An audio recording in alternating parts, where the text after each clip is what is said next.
കാണൂ പരസ്യരഹിതമായ ഏറ്റവും പുതിയ എപ്പിസോഡുകൾ. സ്വന്തം ഭാര്യയ്ക്ക് ഒരു കുഞ്ഞിനെ കൊടുക്കാൻ കഴിയാത്തതിൽ മനസ്സിനൊരു വിഷമവും ഇല്ലല്ലേ?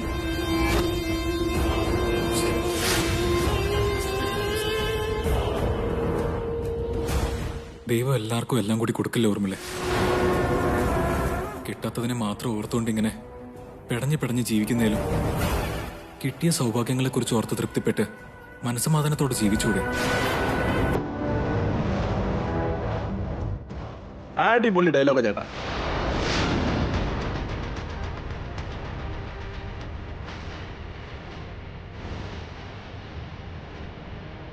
ചേട്ടാ വന്നേ, നമുക്ക് കൊറേ പണിയല്ലോ.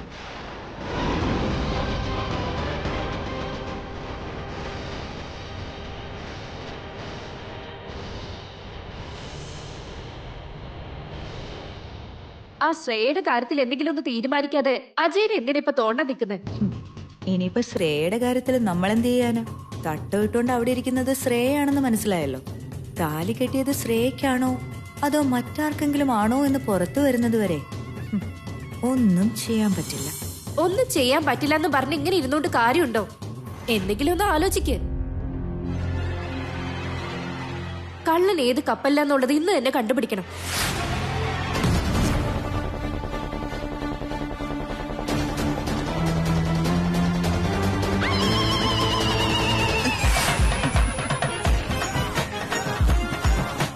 ഇന്ദു എന്ത് പണിയായി കാണിച്ചത്?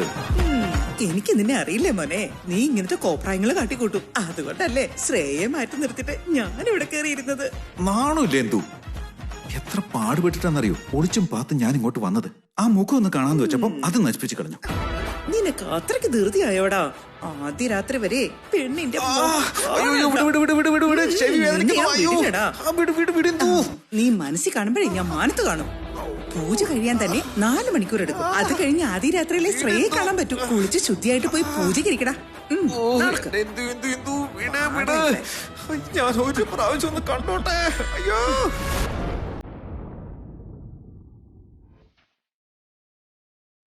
സുലേഖേ, എടി സുലേഖേ, കുടിക്കാൻ ഇത്തിരി വെള്ളം എടുത്തോണ്ട് വാടി. ആ ദേ വരുന്നമ്മേ, ഇപ്പൊ കൊണ്ടുവരാം.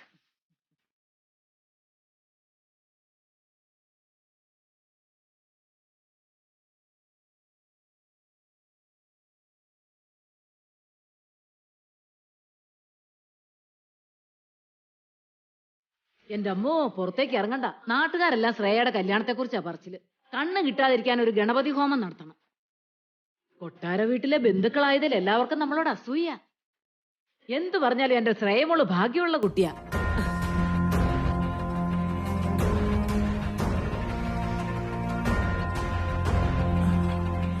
എന്തോന്നാടി നോക്കി പേടിപ്പിക്കുന്നേ? താലി കെട്ടിയത് വൈദേഹിയുടെ കഴുത്തിലല്ലേ? ശ്രേയയ്ക്ക് എവിടുന്ന് ആ ഭാഗ്യം കിട്ടിയെന്നായിരിക്കും നീ ചിന്തിക്കുന്നത്. നിന്നെ എനിക്ക് അറിഞ്ഞൂടെ? നിനക്കിതൊന്നും പിടിച്ചിട്ടുണ്ടാവില്ല. വേണ്ടാത്തൊന്നും ആലോചിക്കാതെ ഇനി നടക്കാനുള്ളതിനെ പറ്റി ചിന്തിക്കും. വേണ്ടാത്തത് ചിന്തിച്ച് നേരവും കാലവും മറന്ന് വല്ലതും വിളിച്ചു പറഞ്ഞാലേ നീ പ്രസവിച്ച മോളുടെ ജീവിതമാ നശിക്കാൻ. എവിടെയാ താലിയും തൂക്കിയിട്ട് നടക്കുന്ന മണവാട്ടി? അവളും മാധവനും കൊട്ടാരം വീട്ടിലേക്ക് പോയി. എവിടെ പോയെന്നാ? അല്ലമ്മേ, കൊട്ടാരം വീട്ടിൽ നിന്ന് മരുമകളെ സ്വീകരിക്കുന്ന പൂജ നടക്കുകയല്ലേ, പലഹാരവും സാരിയും കൊടുക്കാൻ പോയതാ.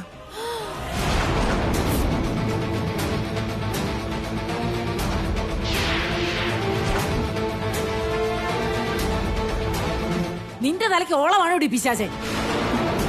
അവൾ അവിടെ ചെന്ന എന്താ സംഭവിക്കാന്ന് അറിയാലോ. വിവരം ഉണ്ടെങ്കിൽ ഇങ്ങനെ ഒരു പണി നീ ചെയ്യുവോ? ഞാൻ മനസ്സാ വാച അറിഞ്ഞതല്ല, രാമേട്ടൻ തന്നെ അങ്ങോട്ട് പറഞ്ഞു വെച്ചത്. കാര്യത്തിന്റെ കടപ്പോശൊന്നും അവനറിയില്ലല്ലോ. നീ എല്ലായിരുന്നോ ശ്രദ്ധിക്കേണ്ടത്? അവളാണെ കഴുത്തുനിന്ന് താലി ഊരിയിട്ടില്ല. അതോർക്കുമ്പോ എന്റെ മനസ്സ് കിടന്ന് പെടയുക.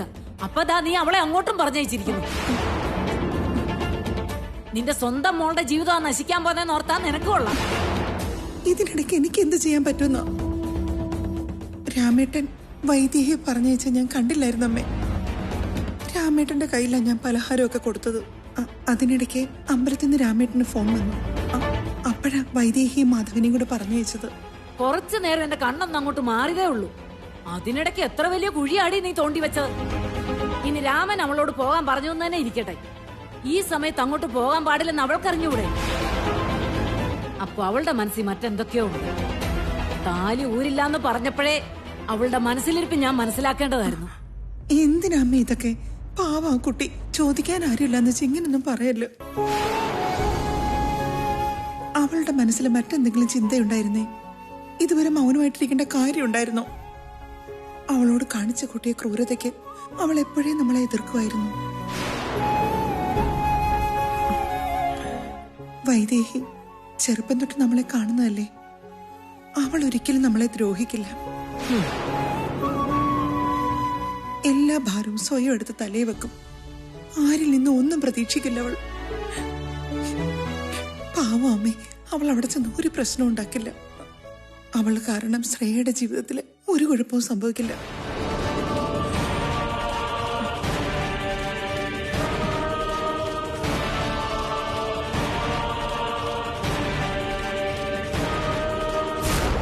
ശരിക്കുള്ള കാര്യം നിനക്കറിയാത്തോണ്ടാ സുലേഖേ. ആ ദേവൻ പ്രേമിച്ചതും വൈദേഹിയ. അവളെ തന്നെ താലി കെട്ടിയെന്ന് അവൻ വിചാരിച്ചേക്കുന്നേ. ആദ്യ രാത്രി ഒന്ന് കഴിയുന്നത് വരെ ഇവളാണെന്ന് ആരും അറിയാതിരുന്നാ മതി. പിന്നെ തന്നെത്താനെ കാര്യങ്ങളൊക്കെ ശരിയായിക്കോളും. അതിനുള്ളിൽ അവളിതേ അങ്ങോട്ട് എഴുന്നള്ളിയിരിക്കുന്നു. ഇവളുടെ മുഖങ്ങാനും അവൻ കണ്ടാ പിന്നെ അത് മതി. രാമ,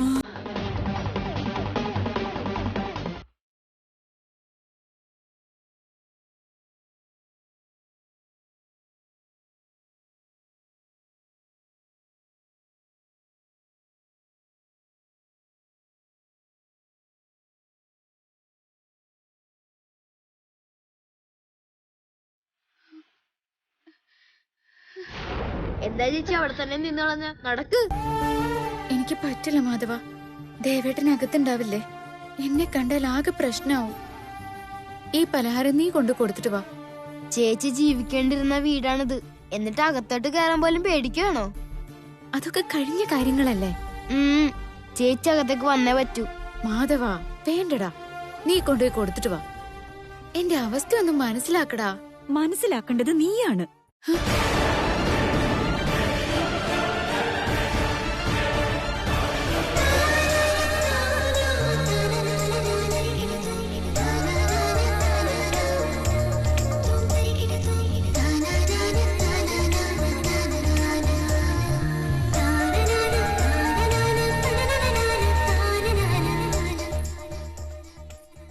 ഇതാര്? ചന്ദ്രകേച്ചിയോ? ചേച്ചി എന്താ ഇവിടെ? നിന്റെ അമ്മായിമ്മയുടെ വീട്ടില് മരുമോളെ സ്വീകരിക്കാനുള്ള പൂജ നടക്കല്ലേ? പൂജയിൽ പങ്കെടുത്ത അതിന്റെ ഗുണം എനിക്കും കൂടി കിട്ടൂലേ?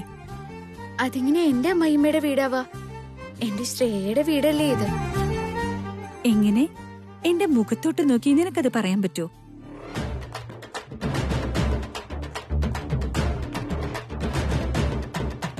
പറഞ്ഞു അല്ലേ? ആരോടും പറയില്ലെന്ന് എനിക്ക് സത്യം ചെയ്ത് തന്നതല്ലേ? ദേവേട്ടനോടും വീട്ടുകാരോടും മാത്രം പറയില്ലെന്നല്ലേ ഞാൻ ചേച്ചിക്ക് സത്യം ചെയ്തത്? ചന്ദ്രക ചേച്ചിയോട് പറയാൻ പാടില്ലെന്നല്ലോ. ഞാൻ അറിഞ്ഞോണ്ട് എന്താ വൈദേഹി? അതെന്താ, ഞാൻ അറിഞ്ഞുകൂടുന്നുണ്ടോ? അങ്ങനെയൊന്നും അല്ലേ ചേച്ചി. എങ്ങനെയല്ലെന്ന വൈദേഹി? എത്ര വലിയ മണ്ടത്തരം നീ കാണിച്ചു കൂട്ടിന്ന് അറിയോ നിനക്ക്? ഈ ലോകത്ത് ആരെങ്കിലും ഇങ്ങനെയൊക്കെ ചെയ്യോ? ചേച്ചി, നടന്നത് എന്താണെന്നോ ഏതവസ്ഥയിൽ ഇങ്ങനെ ചെയ്യേണ്ടി വന്നെന്നോ ചേച്ചിക്ക് അറിയില്ല. എല്ലാ കാര്യങ്ങളും എനിക്ക് അറിയാം വൈദേഹി. നിങ്ങൾ രണ്ടുപേരും തമ്മിലുണ്ടായിരുന്നത് വെറും പ്രണയം മാത്രമായിരുന്നെങ്കിൽ പ്രണയിച്ച ആളെ കിട്ടിയില്ലല്ലോന്നോർത്ത് കുറച്ചു നാള് വിഷമിച്ചിട്ട് പതുക്കെ അതങ്ങ് മറക്കാൻ ശീലിക്കാൻ പറ്റുമായിരുന്നു. എന്നാൽ ഇത് അതൊക്കെ കടന്നൊരു ബന്ധമായി മാറിയിരിക്കില്ലേ? താലി കെട്ടിയ ബന്ധം.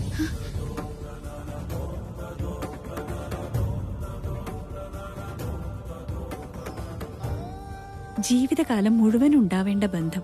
അതങ്ങനെ അറുത്തുമുറിച്ച് മാറ്റാൻ പറ്റൂ? അങ്ങനെ ചിന്തിക്കുന്നത് തന്നെ വിഡ്ഢിത്തരല്ലേ? എത്ര വലിയ ബന്ധമാണെങ്കിലും എന്നെ വളർത്തിയവരോടുള്ള കടപ്പാടിന് മുന്നിൽ അത് ചെറുതാ ചേച്ചി. എന്തോ ഉദ്ദേശം? ത്യാഗിയാവാൻ നോക്കണോ? ത്യജിക്കാൻ പറ്റാത്തത് ത്യജിക്കാൻ നോക്കുന്നത് അബദ്ധാണ്. അങ്ങനെയാണെങ്കിൽ പിന്നെ നീ എന്തിനാ താലി കഴുത്തിലിട്ടിരിക്കുന്നെ? ജീവൻ പോയാലും അത് ഒരു സ്ത്രീ മറ്റൊരാൾ കൂരി കൊടുക്കില്ല. ഭർത്താവ് മരിച്ചാലേ അത് കഴുത്തിന്ന് പോലും ഒരു. അങ്ങനെ പറയല്ലേ. ഇവിടെ വെച്ച് നമ്മൾ ഇങ്ങനെയൊന്നും സംസാരിക്കണ്ട. മറ്റാരെങ്കിലും കേട്ടാ അത് വലിയ പ്രശ്നമാവും. ഇതാ വൈദേഹി ചേച്ചിയുടെ പ്രശ്നം. മറ്റുള്ളവർക്ക് എന്തെങ്കിലും സംഭവിക്കോ എന്നുള്ള പേടി മാത്രമേ ഉള്ളൂ. സ്വന്തം കാര്യത്തെ കുറിച്ച് ഒരിക്കലും ചിന്തിക്കില്ല. നീ ഒന്നും മിണ്ടാതിരിക്ക. ചന്ദ്രികേച്ചി, നടന്നതൊന്നും ആർക്കും മാറ്റാൻ പറ്റില്ല. അതിനെക്കുറിച്ച് സംസാരിച്ചാലും യാതൊരു പ്രയോജനവും ഉണ്ടാവില്ല. ഒന്നും മാറ്റാനുള്ള അവസരവും ഇല്ല. എന്തുകൊണ്ടില്ല? താലി കെട്ടിയത് ശ്രേയ ചേച്ചിക്കല്ല, വൈദേഹി ചേച്ചിക്കാണെന്ന് ദേവേടനോട് ഒരു വാക്ക് പറഞ്ഞാൽ മതി.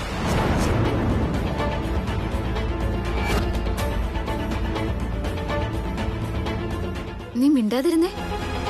ചേച്ചി, ചേച്ചി അവൻ പറയുന്നത് കാര്യാക്കണ്ട. ചേച്ചിക്കെങ്കിലും എന്റെ അവസ്ഥ മനസ്സിലാവുന്ന കരുതി ഞാൻ അകത്തേക്ക് വരില്ലേ ചേച്ചി. ചേച്ചി മാധവനും ഈ പലഹാരവും സാരിയും അകത്തുകൊണ്ടേ കൊടുത്താ മതി. ഞാനിങ്ങോട്ട് വന്നതേ ഇതൊക്കെ കൊണ്ടുപോയി അകത്തേക്ക് കൊടുത്തിട്ട് പൂജ ഭംഗിയാക്കാനൊന്നുമല്ല, വൈദേഹിയെ ഈ വീട്ടിലെ മരുമോളായിട്ട് വാഴിക്കാൻ.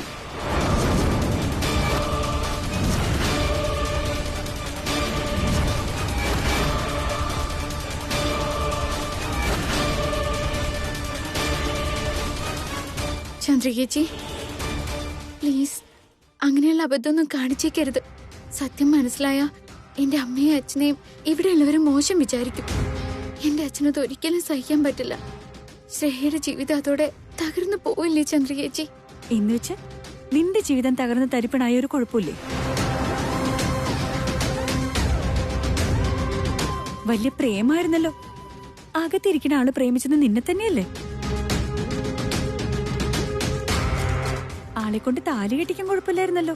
എന്നിട്ടും ആളുമായിട്ട് യാതൊരു ബന്ധമില്ലാത്ത പോലെ എങ്ങനെ ഇങ്ങനെ മാറി നിൽക്കാൻ പറ്റുന്ന വൈദേഹി?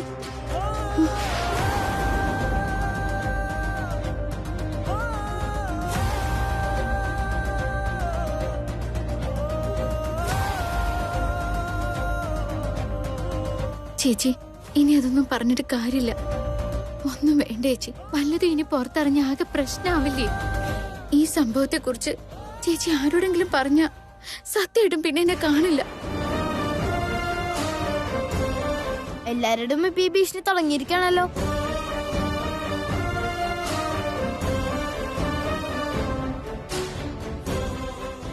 ഇതൊക്കെ കേട്ട് ഞാൻ കുലുങ്ങുന്നു നീ കരുതണ്ട.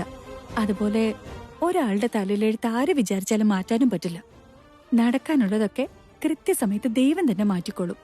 ഒന്നും നടക്കില്ല ചേച്ചി. ഒരു തലയിലെടുത്ത് മാറുമില്ല. ചന്ദ്രികേച്ചി പ്രശ്നങ്ങളൊന്നും ഉണ്ടാക്കാതെ ഇവിടുന്ന് പോയേ. ഒന്ന് പോ ചേച്ചി.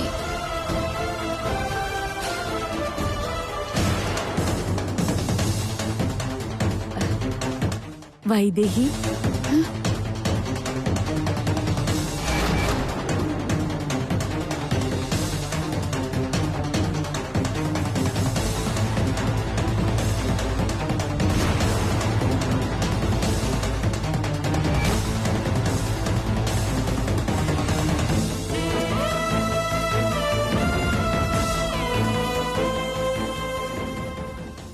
എന്താ മോളെ ഇവിടെ തന്നെ നിന്നെ? അകത്തേക്ക് വന്നൂടായിരുന്നു?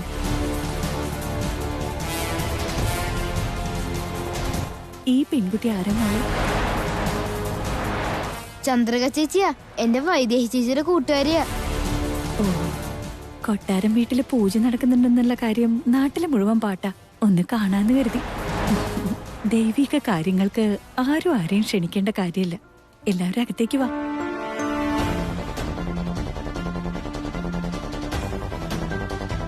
വാ മോളെ, വാ.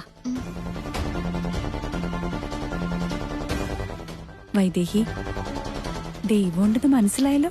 ആരെ ഇപ്പൊ എവിടെ കൊണ്ട് നിർത്തണോന്ന് ആ ദൈവത്തിനറിയാം. അതിനാർക്കും രക്ഷയുണ്ടാവില്ല. നീ വാ.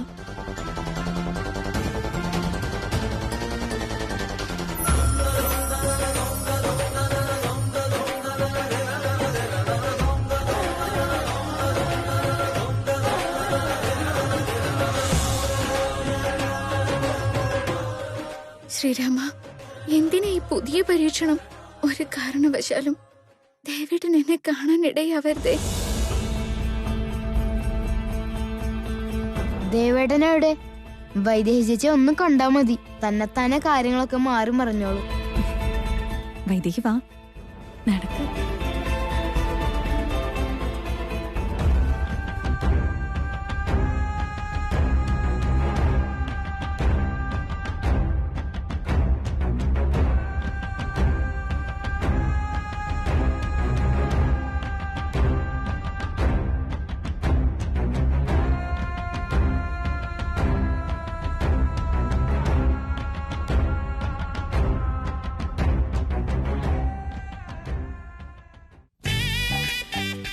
വാ മോളെ, ഇങ്ങോട്ട് വാ, വന്നിരിക്ക. അത് ഇങ്ങോട്ട് വെച്ചോളുക. നേദിക്കാനുള്ള പ്രസാദമല്ലേ? പൂജയ്ക്കുള്ള കാര്യങ്ങളെല്ലാം ഇവിടെ ഒരുങ്ങിക്കഴിഞ്ഞിരിക്കണു. എന്നാ പിന്നെ പൂജ അങ്ങോട്ട് തുടങ്ങിയാലോ?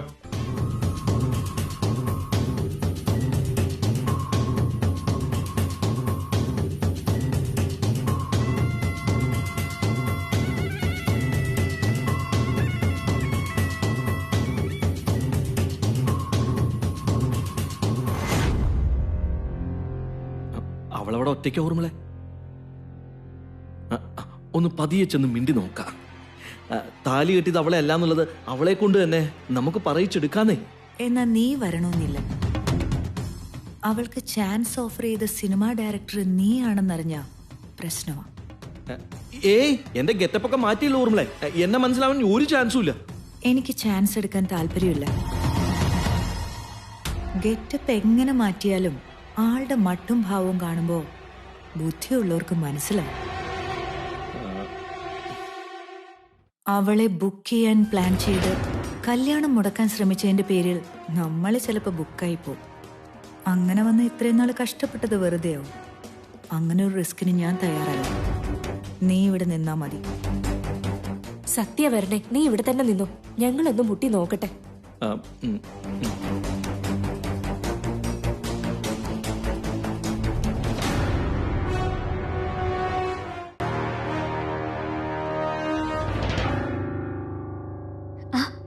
ഇതാരൊക്കെയാ?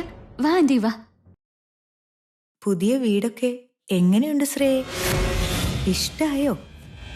ഇഷ്ടായോന്ന് മടിച്ചു മടിച്ച് ചോദിക്കേണ്ട കാര്യമുണ്ട് ഓർമ്മളെ. അത് പിന്നെ ഈ കുടിലിൽ കിടന്ന പെണ്ണിനെ സ്വർഗത്തിൽ കൊണ്ടുവന്നിരുത്തിയ പിന്നെ ഇഷ്ടമല്ലെന്ന് ആരെങ്കിലും പറയോ? എല്ലാവരുടെയും സ്വർഗം ഒരുപോലെ അല്ലല്ലോ ചെറിയമ്മേ.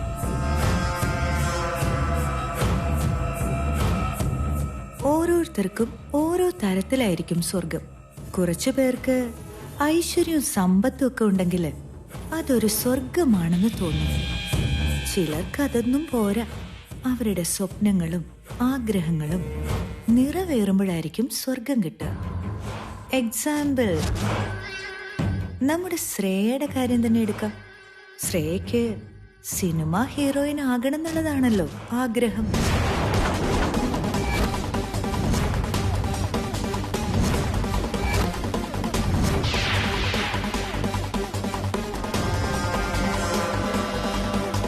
ആ ആഗ്രഹം നിറവേറ്റാനുള്ള മോഹത്തിനു മുൻപിൽ ഈ ആശ്ചര്യത്തിനും സമ്പത്തിനും ഒന്നും ഒരു വിലയുണ്ടാവില്ല.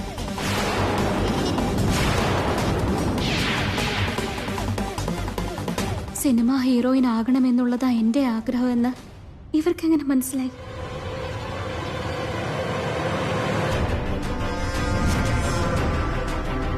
എന്താ നീ അങ്ങനെ നോക്കുന്നേ? അന്തം വിട്ട് നിൽക്കുവാണല്ലോ.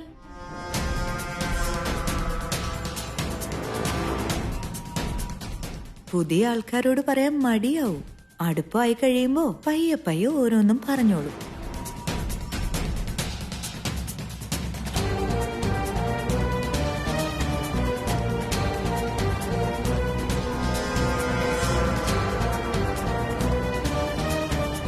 അതൊക്കെ ഇരിക്കട്ടെ. ഇന്നലെ രാത്രി 11 മണിക്ക് നീ എവിടെയായിരുന്നു? ഞാനെവിടെ പോവാനാ? മുഹൂർത്തത്തിന് സമയമല്ലായിരുന്നോ? കല്യാണ പന്തല് തന്നെ ഉണ്ടായിരുന്നു. അതെന്താ, നിങ്ങളെല്ലാരും അവിടെ തന്നെ ഉണ്ടായിരുന്നില്ലേ? ഞങ്ങളൊക്കെ ഉണ്ടായിരുന്നു. നീ ഉണ്ടായിരുന്നു എന്നൊരു ചെറിയ സംശയം.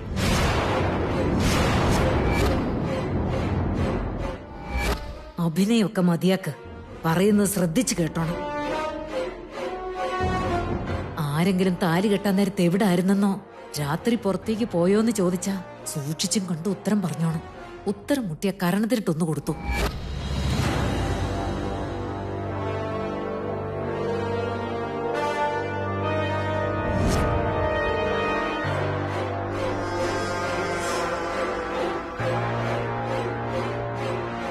അച്ചമ്മ പറഞ്ഞതുപോലെ തന്നെ ചോദിക്കുന്നു. വീട്ടിൽ കൊടുക്കാൻ പാടില്ല. അതല്ല, ഇന്നലെ കൃത്യ മുഹൂർത്ത സമയത്ത് നീ ഏതോ ഒരു സിനിമ ഓഫീസിലായിരുന്നെന്ന് നിന്നെ കണ്ട ഏതോ ഒരാൾ വന്ന് പറഞ്ഞിരുന്നു.